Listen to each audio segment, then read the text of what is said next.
Hello, I am Ashvin Beetul. I will present you on a review of augmented reality. It is an AR tool, and here is the context of the Adobe Aero tool. So here the contents we will see the introduction, a definition, and the general usage of Aero, and then the usage in education also. And we will see also the student feedback and the advantages and then challenges and recommendation, and we'll have a reflection on personal use, afterwards the conclusion and the references. So firstly, as an introduction, according to literature, there is an increasing relevance of immersive technologies in education. And here, as I mentioned, here in the context, we are focusing on Adobe Aero as an augmented reality tool. So the purpose then of the presentation is to explore the benefits, the challenges, the potential use of Adobe Aero in general use and also in the educational settings. So according to Henderson and Craig, uh, the integration of immersive technologies like AR is transforming educational practices by enhancing student engagement and interaction. Concerning a definition, here we are using immersive technologies. So, firstly, as immersive technologies, we have the augmented reality, that is the AR, the virtual reality, the VR, and the mixed reality, the MR. So a definition of the AR here, which is bold and underlined, according to Azuma, it is an interactive experience where digital content would overlay the physical world. And here in the context for using Aero, it can be used for the development of AR.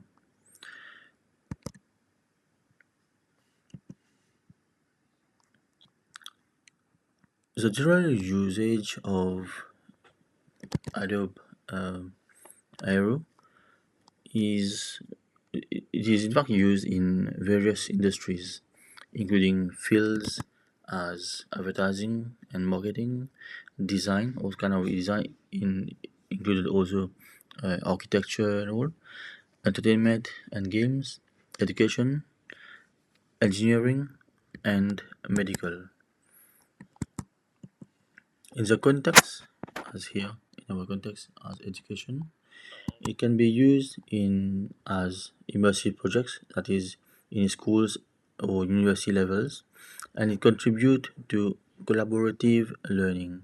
That is, it facilitates collaboration by allowing multiple users to interact with AR content simultaneously. And then also, uh, there can be the visualizing and even interacting with complex explanations, and it can be through immersive storytelling also. According to Rossi and Magnussen, Adobe Aero has the potential to revolutionize design and education by enabling students to create immersive, interactive content. As student feedback, it is important to firstly highlight what Murray and Olsen said. That is, uh, the student perspective, that is the feedback of students, is vital in evaluating the effectiveness of AR tools in the classroom. And it has been, according to literature, it has been noted that the students mentioned they feel much more motivated, and it is fun learning, and they have much more interaction and collaboration, and here both with teachers and other students, that is they can collaborate with among themselves. Advantages here of Adobe Aero. Firstly, it is integrated as in the Adobe suite. That is, it is compatible with other Adobe software also. So it provides a seamless workflow. Secondly, there is no coding knowledge required. So it uses some kind of presets, and you can develop your AR projects. And according to literature, there are more engagement and motivation, so it enhances that engagement and motivation through interactive and immersive content. And we have also visualization, that is, it assists in visualizing complex design and concepts in 3D space, providing just a better and deeper understanding of any such topics. And we have also um, interactive learning, that is, it facilitates hands-on interaction with digital elements in that real-world settings.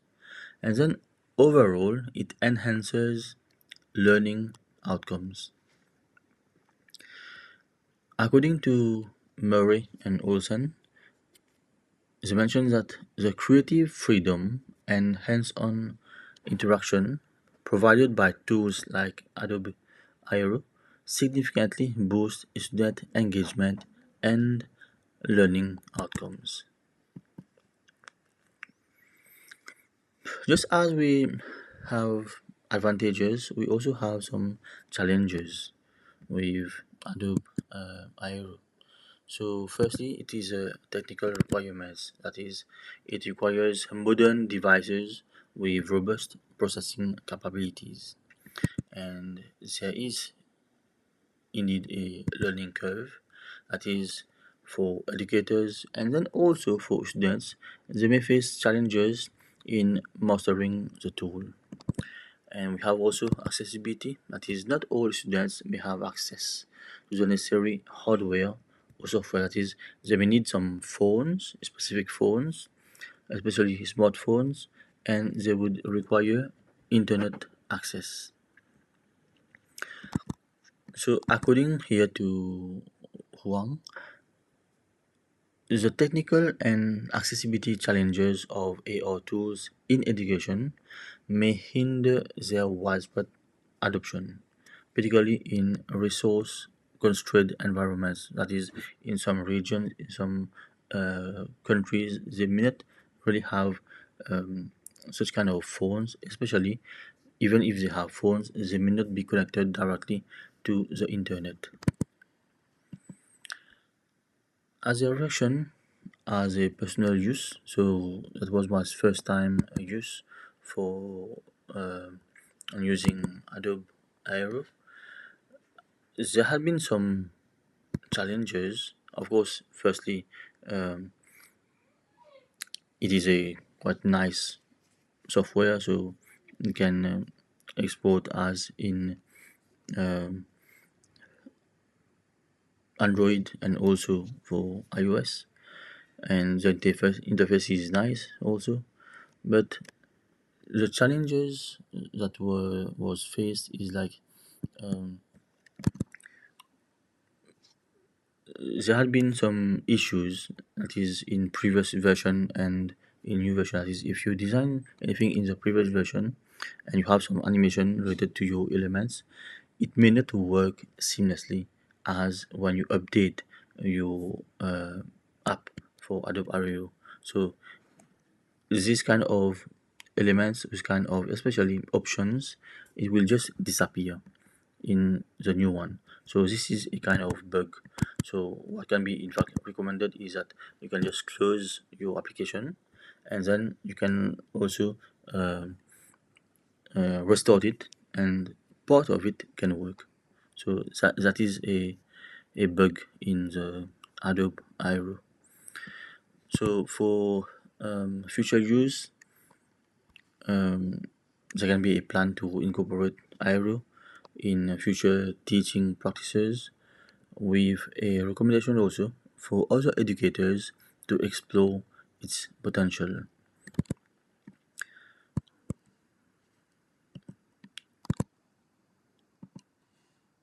Here is an interface, in fact. So this is the interface of Adobe Aero. So in the center you have the main working space. On the left panel you have the assets. On the right hand side you have the scenes, that is all elements that you would create or upload. And you have here the actions and properties, as you can change the values of x, y, and z, and you can play around. And below you can see here you have the behaviors. So indeed you don't need coding knowledge, but just add some behaviors and even drag and drop, and you have your app. And of course you will export. As recommendations, so it is good that we may have uh, some training for educators. We can have training also for some students, and in fact also we can maybe the government can plan to invest in some kind of infrastructure. So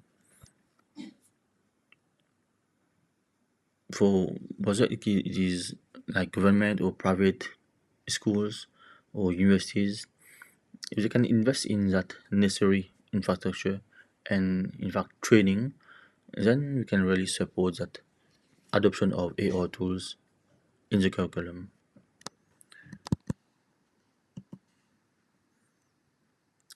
As conclusion, we have seen the usage, the benefits and challenges, the potential of AR, and how it can really transform education, and we can encourage other educators to explore it.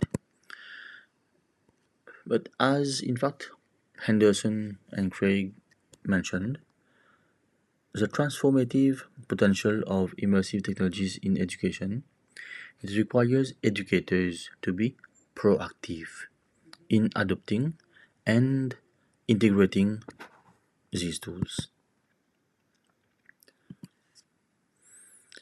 Here are my references, so you can check them, and thank you very much for your attention.